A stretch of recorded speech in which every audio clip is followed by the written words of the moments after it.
In the morning rush, it's often hard to make time for breakfast. Here are 20 amazing and easy sandwich ideas you can prepare in just a few minutes to kickstart your day. 1.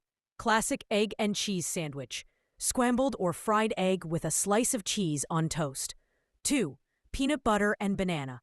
Creamy peanut butter spread with banana slices on whole wheat bread. 3. Turkey and cheese wrap. Turkey slices, cheese, and lettuce in a tortilla or sandwich bread. 4.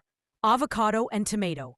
Mashed avocado with tomato slices, salt, and pepper on multigrain bread.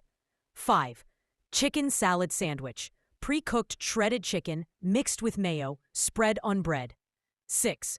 Hummus and veggie sandwich. Hummus spread, cucumber, tomato, lettuce, bell peppers. 7. Tuna melt. Canned tuna mixed with mayo, topped with cheese, lightly toasted. 8. Ham and Swiss. Ham slices with Swiss cheese and mustard.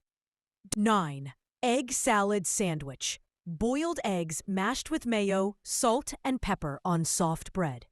10. Grilled cheese. Classic melted cheese between bread.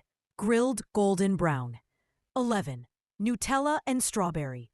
Nutella spread with fresh strawberry slices. 12. Smoked salmon and cream cheese. Cream cheese spread with smoked salmon and cucumber slices. 13. Caprese sandwich. Mozzarella, tomato, fresh basil, and a drizzle of olive oil. 14. Chicken and pesto. Grilled chicken slices with pesto sauce and spinach leaves. 15. Cheese and pickle. Cheddar cheese with crunchy pickles for a tangy bite. 16. Veggie delight. Lettuce, cucumber, tomato, bell pepper, and cheese. 17. Sausage and egg muffin sandwich. Cooked sausage patty with egg and cheese on an English muffin. 18. Cottage cheese and avocado. Creamy cottage cheese with mashed avocado on toast. 19. Roast beef and mustard. Thin roast beef slices with mustard and lettuce. 20. Honey and almond boom.